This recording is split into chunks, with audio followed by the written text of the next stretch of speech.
Bueno, gracias a Dios, hermanos. Vamos a la palabra, tenemos poco tiempo. Libro de Daniel, vamos a mirar. Quiero decirle que los sermones están grabados para el domingo a la tarde, porque hay muchos hermanos que no pueden acceder a la reunión porque estamos limitados, ¿no? 20 personas por cada turno. Superamos a veces por los hermanos que nos ayudan, pero bueno, tratamos de llevar adelante el protocolo. Y agregamos el día jueves con la idea de ayudar a los hermanos que no se les tienda tanto el mes de octubre, pero al final nos ganaron los de Proyecto Misericordia, se engancharon, así que gracias a Dios. Libro de Daniel, capítulo 3, pasaje número 24, lo leemos en el nombre del Señor. Entonces el rey Nabucodonosor se espantó y se levantó apresuradamente y dijo a los de su consejo: ¿no echaron a 3 varones atados dentro del fuego? Y ellos respondieron al rey: es verdad, oh rey. Y él le dijo: he aquí, yo veo 4 varones sueltos que se pasean en medio del fuego sin sufrir ningún daño, y el aspecto del cuarto es semejante al Hijo de los dioses. Padre, gracias te damos por este tiempo, pedimos tu bendición sobre la iglesia, sobre cada persona que pueda oír la palabra, que sea justa, precisa, para edificación, para fortaleza de cada uno de tus hijos. En el nombre de Jesús, amén. Pensamos muchas veces la importancia de las pruebas, las importancias de las luchas. A nadie nos agrada pasar malos momentos, porque la verdad que quisiéramos levantarnos una mañana y que todo salga bien, y dormir y que todo salga bien, pero parece que en el día siempre tiene que pasar algo, ¿no? Algo que nos inquiete o que nos saque el sueño o que nos dé preocupación. Gracias a Dios que nos podemos acercar al Señor, donde nos fortalecemos, tenemos nueva fuerza, pero indudablemente todavía estamos en este cuerpo que sufre los embates de la lucha, ¿no? Pero una de las cosas que quiero plantear en este día es que justamente las luchas deben en nosotros ayudarnos a madurar. Creo que en algún punto hay cosas que vienen desde afuera, externas, que no las podemos dominar, pero hay cosas que tienen que ver con nosotros mismos y donde Dios nos va poniendo a prueba porque quiere cambiar algunas cosas en nosotros. A veces escucho que la gente dice: quiero cambiar el carácter. El carácter no lo vas a cambiar, porque la genética que tenés, la herencia que tenés, eso es imposible cambiar la genética, pero sí podemos controlar el temperamento. Y creo que a veces las luchas son las que producen la madurez. Entonces, pensando en esto, le he dado un título al sermón, que en el horno de las pruebas se ven los hijos de Dios, porque ahí es donde va a aparecer nuestra firmeza en el Señor, nuestra fe en el Señor. Pensando en esto, tomé la vida de los amigos de Daniel, ¿no? Llamados Sadrach, Mesach y Abednego, que no eran sus nombres, eran un nuevo nombre que le pusieron, pero la verdad es que ellos atravesaron un momento difícil en la vida. Cuando atraviesan este momento difícil en la vida, quiero mencionar entonces lo primero, que cuando el edicto del rey va en contra de nuestros principios espirituales o bíblicos, porque ¿cuál era el pensamiento de Nabucodonosor? Usted conoce la historia, y si no, lo invito a que lea el libro de Daniel, capítulo número 3. Este hombre levantó una estatua inmensa, de oro, toda de oro. Algunos piensan que es su propia imagen, donde él pretendía que al atardecer o al oír la música, todo el mundo se inclinara y adorara a esta imagen. Bueno, acá va en contra de los principios de los amigos de Daniel. Ellos sabían perfectamente por qué estaban cautivos. Ellos estaban cautivos por la idolatría. Si usted conoce la profecía de profeta menores, profeta mayores, el gran problema de Israel fue la idolatría. Por eso fueron terminados a cautividad, a juicio, como consecuencia de haber dejado a Dios para apartarse detrás de otros dioses. Entonces calculo que a esta altura de la vida estos muchachos, cuando lo invitan a adorar, dicen: no, yo ya esta prueba ya la pasé y estoy acá cautivo porque había desobedecido a Dios adorando lo que no tenía que adorar. Por eso digo que hay veces que hay personas que viven pasando los mismos problemas, pero no cambian. Y la realidad es que las pruebas no son para destruirnos, sino para ayudarnos a cambiar. Y aquí vemos gente que se paró frente al edicto del rey y dijo no. Entonces pensaba en este tiempo que le ha venido muy cómodo a la pandemia a muchos. Algunos lloran por estar en la iglesia, se desesperan por estar en la casa del Señor. Otros dicen, el edicto del rey, hay un DNU que se firmó y no podemos estar, no, démosle prioridad a otros, que vayan otros, los que necesitan. Yo estoy bien. Cuidado, cuidado que el edicto del rey se puede extender. Me fui rápidamente a la Biblia pensando en los edictos que se dictaminaron en la vida. Una de ellas fue tan fuerte cuando el faraón llamó a las parteras y le dijo, todo varón judío que nazca, usted lo mata. Fue orden del rey, fue orden del faraón, fue orden del presidente. El DNU era, hay que matar a todo niño varón que nazca. ¿Y qué dice la Biblia? Que estas mujeres, las parteras, dice, pero las parteras temieron a Dios y no hicieron como le mandó el rey de Egipto, sino que preservaron la vida de los niños. Hay momentos que cuando está en juego principios, no podemos adaptarnos ni aceptarlo. El apóstol Pablo le escribe a la iglesia romana, capítulo número 13, le dice, someteos a todas las autoridades. Es una realidad. Ahora, nos encontramos con el apóstol Pedro, que es intimado a no predicar y a no hablar. ¿Y qué dice la palabra? Él le dice, consideren ustedes, si es más justo obedecer a Dios antes que los hombres, porque no podemos dejar de decir lo que hemos visto y oído. El edicto del rey era ese. Cuando Herodes dio la orden de matar a todo niño varón también, el Señor le habló en sueños a José y le mostró, dice, levántate, vete, porque Herodes busca al niño para matarlo. Y huyó, no se quedó allí. Entonces, creo que hay momentos que cuando uno se enfrenta al horno de la prueba, aparece la vida del cristiano, aparece la vida del Hijo de Dios. Creo que este tiempo ha servido a mucha gente para conocer más a Dios, aferrarse más a Dios. En medio de este decreto, de esta prohibición, porque hay libertad para tomar cerveza, hay libertad para hacer muchas cosas, pero no hay libertad plena para poder adorar al Señor. Y creo que ahí es cuando uno empieza a decir, cuidado porque esto no es algo normal, esto es algo que está probando a Sadrach, Mesach y Abednego, ¿no? Creo que cuando miramos esto debemos considerar que en un momento dado Faraón dijo también que como las parteras no hacían caso a lo que le dijo, entonces más enojado, Faraón dijo, todo niño varón que nazca tírenlo al río. La madre tenía que tirar a su hijo al río. Y hubo una mujer llamada Séfora que no hizo caso. Preservó al niño, lo guardó al niño. Y la verdad que ese niño fue una bendición porque es Moisés, que usted conoce, que trajo liberación a toda una nación, el hombre al cual Dios escogió, pero tuvo que enfrentar, y no sé cómo se la arregló, porque si usted tuvo nieto, tuvo hijo, un bebé llora. Un bebé en algún momento dado tiene algún dolor, no se sabe expresar, grita, llora. ¿Cómo habrán hecho para mantener el silencio?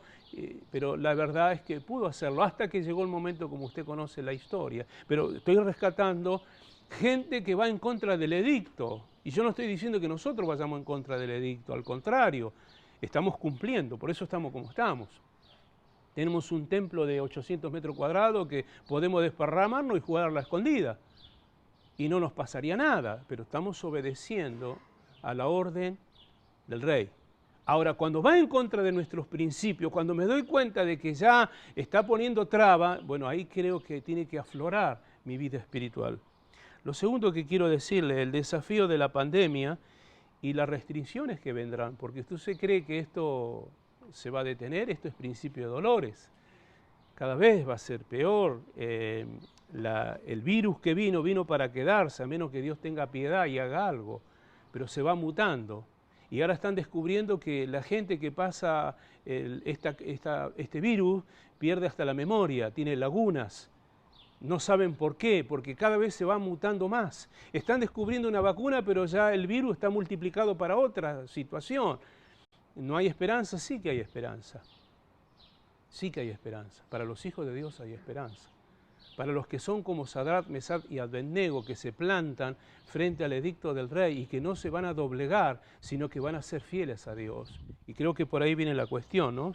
Hay países donde no se puede predicar el Evangelio, pero no estoy hablando del comunismo, no estoy hablando de países que persiguen a la iglesia, no, literalmente países que fueron cristianos, que fueron pregoneros, que salieron de ahí el Evangelio, que hubo avivamiento en Europa, pero se fue dilatando el Evangelio, se fue aguando y hoy prácticamente las iglesias, muchas de ellas, se cierran, no tienen creyentes, o lo compran los musulmanes para hacer los mezquitas, porque la iglesia se dilató, ¿no? Pensé en Siria. Siria es un país que el 60% es musulmán saísta y apenas un 15% es cristiano, pero no cristiano evangélico, sino católico, y de iglesias ortodoxas. Hay un número insignificante de cristianos. Y la pregunta es ¿por qué? Porque el Evangelio de Mateo dice que Jesús hizo muchos milagros y que mucha gente vino de Siria a conocer a Cristo. Y porque dice la Biblia que Pablo, el apóstol, salió a visitar las iglesias de Siria, dice, porque había iglesias en Siria y hoy no lo hay. ¿Qué pasó? Se fue dilatando. Y creo que no es la visión nuestra como pastores, siempre vamos a estar al frente de todo y vamos a poner el cuerpo y vamos a servir a Dios siempre.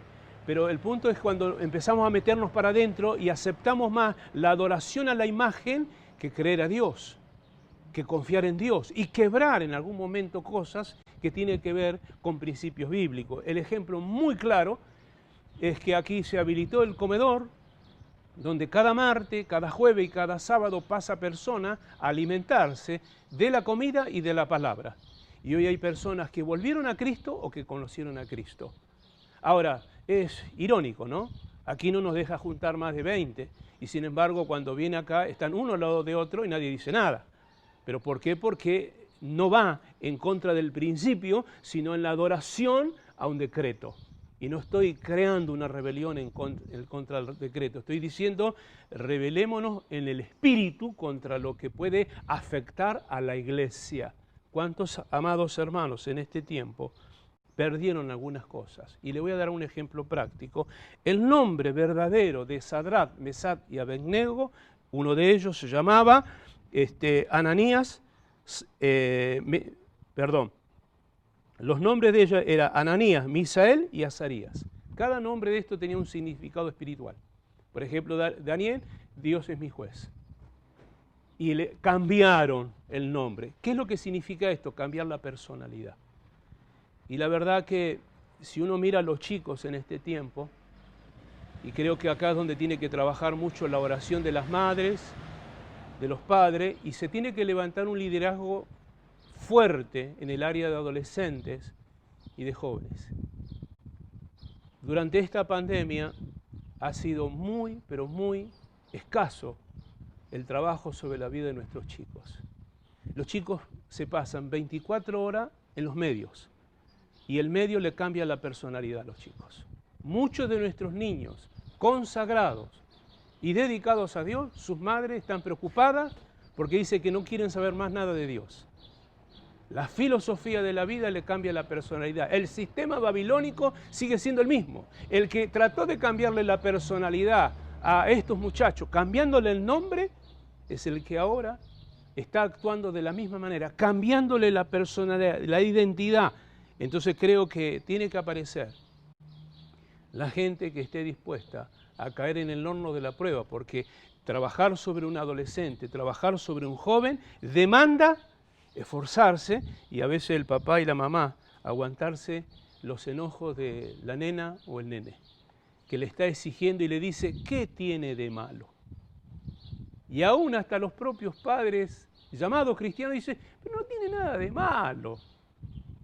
Desvía el barco un grado y terminás en la China. no es caer, es deslizarse. No es algo de repente, es cambiar la personalidad. Si usted lee todo el capítulo número 1 de Daniel, le quisieron cambiar la comida. Le daban la comida del rey. Y ellos no quisieron comer la comida del rey porque le contaminaba el cuerpo, porque la ley le decía a ellos que esa comida no tenían que comer, que estaba ofrecida en adoración al Dios de ellos. Dijeron, denos legumbre, prueben con nosotros por 10 días y nosotros vamos a demostrarles que estamos mejores que ellos. ¿Y qué dice la Biblia? Su rostro, su semblante y su inteligencia superaba a la de estos hombres. No quisieron contaminarse con la comida del rey. La comida, el nombre, el sistema de lujo que tenían, sin embargo, estuvieron dispuestos a entrar al horno, porque si usted lee la historia es apasionante. Cuando el rey los llama, él dice, ni tenemos que decirte nada, no es necesario, no está cuestionada nuestra fe, no está cuestionada nuestros principios. Acá no podemos hablar de este tema, creo que lo que está, está. Josué dice, pero yo y mi casa serviremos a Jehová. Hay que pararse, más allá de todo esto, ¿no? Lo tercero, que creo que es lo más importante del sermón para ir cerrando, es, dice, la experiencia de lo que es caminar con Cristo, ¿no? Porque fueron tirados al horno, no les importó a los muchachos, porque no les interesó, estaban dispuestos a morir. Y de repente el rey se asusta porque ve 4 personas caminando en el fuego como si no pasara nada, ¿no? La ironía del Señor, ¿no? Porque dice, pasean. ¿Qué habrán estado haciendo, paseando, charlando? Y dice, a uno semejante a hijo de los dioses. ¿Quién será, no? ¿Quién será? No vino un ángel, sino que el mismo Señor Jesucristo descendió de los cielos para estar junto a 3 hombres que se pararon frente al rey más importante del mundo, se pararon frente al imperio mundial y le dijeron, no, nuestros principios no están en juego. Mi amado, cuando tú estás en la prueba y te pones firme y aceptas tus convicciones como lo mejor y no claudicas y no aceptas esta conversación de cambiar algunas cosas, ahí es donde aparece la persona del Señor para caminar al lado tuyo. Qué experiencia hermosa. A mí me apasiona pensar que el Señor descendió. No sé qué hablaron, qué habrán hablado allí, pero yo me imagino por cuanto eres fiel, por cuanto te mantuviste y ahí estando al lado de ellos. Qué lindo saber que cuando nosotros nos paramos en la palabra, no significa que no vamos a pasar problemas, no significa que no vamos a pasar crisis, no significa que no vamos a pasar angustia. La diferencia es que Él camina con nosotros. La diferencia es que Él está en el medio del horno de la prueba, Él nos está conteniendo la injusticia, la injuria, la difamación, lo no comprensible. Ahí está el Señor para respaldarnos. Y esto es lo más maravilloso, ¿no? Y digo, qué lindo. Cuando salieron del fuego no tenían ni olor a humo. Usted sabe que si prendemos fuego rápidamente el olor viene, alguna vez hizo algún asado o quemó algo, el olor al humo se le viene. Sin embargo, la Biblia dice que ni siquiera tuvieron olor a humo. Y yo creo, mi estimado, que cuando uno está parado en el Señor, pasan los años y uno mira para atrás y dice, las pruebas me han hecho madurar. Las pruebas me han enseñado a conocer más a Cristo. En los momentos más críticos de mi vida sentí que Él estaba a mi lado. Sentí que Él me abrazó, sentí que Él me contuvo, sentí que Él me renovó, sentí que Él trajo sobre mí. Y la verdad que no tengo nada en el corazón, porque ¿qué podríamos decir del humo, no? Que no quede nada en tu corazón. Porque por ahí pasás una prueba, pero yo me acuerdo este desgraciado. No, porque si yo pudiera matarlo, lo mato. No, eso ya no pasaste la prueba. Si seguís con, te acordás, no, porque yo me acuerdo no lo voy a perdonar nunca. La pasé porque Dios me ayudó, pero yo no lo perdono. Te quedó el olor a humo.